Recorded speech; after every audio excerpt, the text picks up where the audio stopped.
Whatever the amount is. 140 double. It's minimum. It could be more.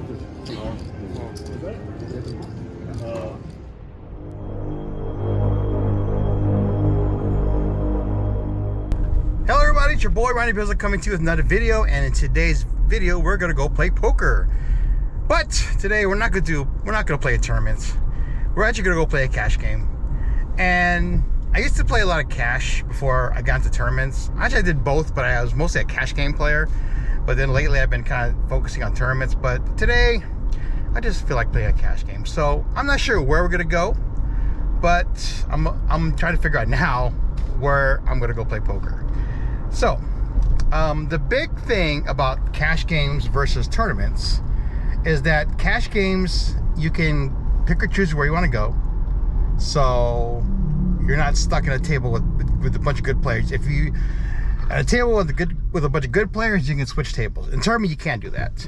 Also, there's the deep stack nature of cash games is much better because you don't have to go all in if you don't, unless you have the nuts, of course. But in tournaments, you're kind of racing against the clock, so your stack gets shorter and blinds get bigger, so you have to go all in. In a cash game, you can play more post flop, and it makes for really good poker. And if you're good, your post flop game is good, you can make a lot of money. And if you find the right players, against the right players, and against the right opponents.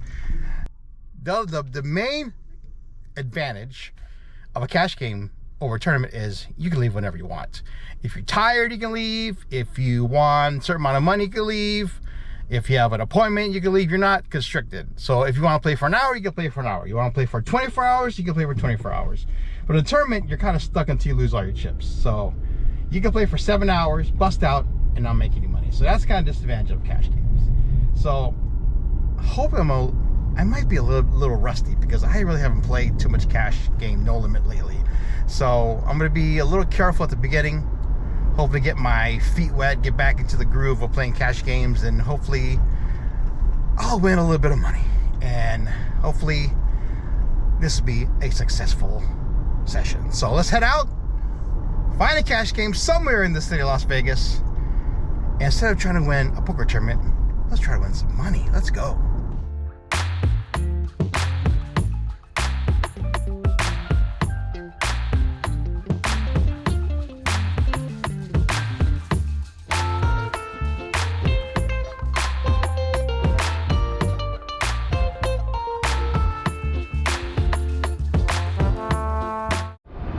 So I decided to hit the MGM Grand Poker Room. Been a while since I played. I think the last time I played was like a tournament. So I know it's 1-2 no limit. I know it's uncapped. But I'm gonna buy in probably for only like 300 just to kind of get a rhythm, since I said, you know, I'm kind of rusty in cash games. So buying for like 300 and see how the game flows, and hopefully I win some money. So let's go in the MGM, try to win some money. Let's go.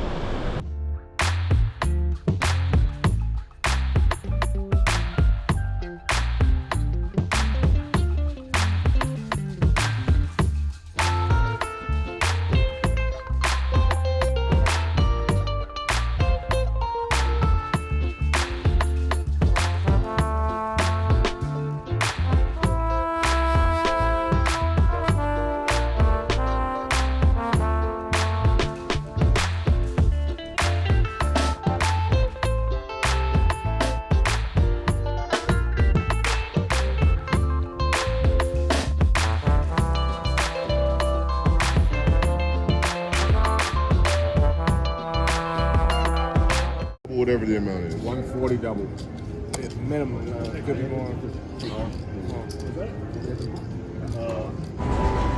All right, guys, I'm taking a little bit of a break right now. I am down $36. Table's kind of tight. I really haven't got any hands, which sets the theme. But there was one hand that illustrates why you have to know your players. So anyways, this is like maybe 2 orbits in.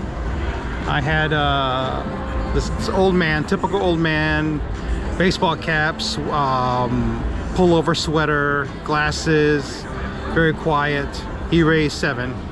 I'm in the big blind with pocket queens, and I made it 20.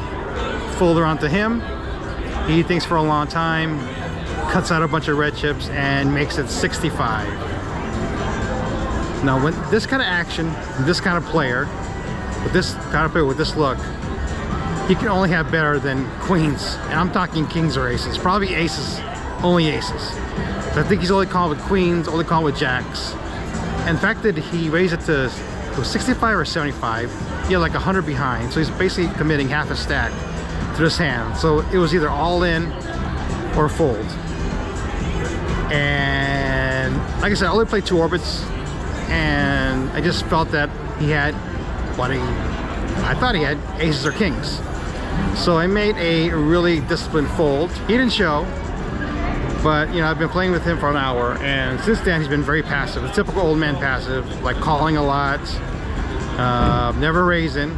So I knew I made the right call.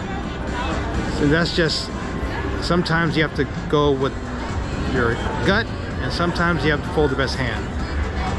But other than that, it's been kind of like blah. I mean, I made one mistake where this guy raised 6, and I just called with ace queen. I should have 3-bet, and actually made a good fold. It was king, king, queen, and actually checked the flop because the guy, it was 4-handed, and this guy led 10. Again, this guy never played a hand, so I folded because the one guy, because the original raiser called, and he bet again river, and he had a king in his hand. So I made a good fold, but the mistake I made there was I should have 3-bet pre to get that king out of the king from the big blind out of there. But like I said, I'm a little rusty in my cash game, and that was one mistake that I normally would have made in a tournament, but in the cash game you have to make that move. So taking a little break, but I'm gonna go back and grind it back. But like I said, I'm only down $36, so let's get back and try to get that money back.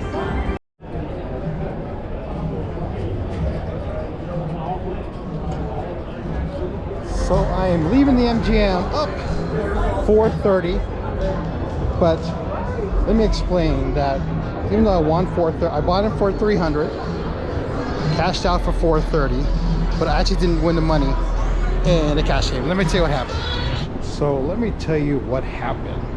So when I got back from break, I was planning to play it for another hour because my wife just wanted to go eat. But the MGM has this promotion where if they have this drum of envelopes, and you do a random seat draw, and if your seat gets picked, you get to pick out this drum. And I think the prizes were ranged from like $100 to like 25K was the big one.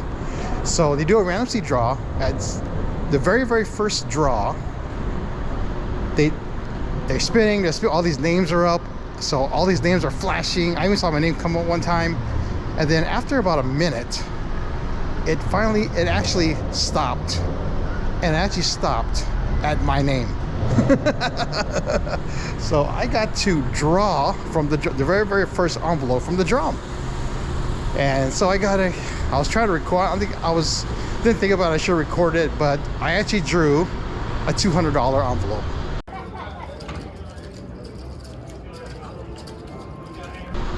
So I didn't get the 25K, but it was pretty exciting.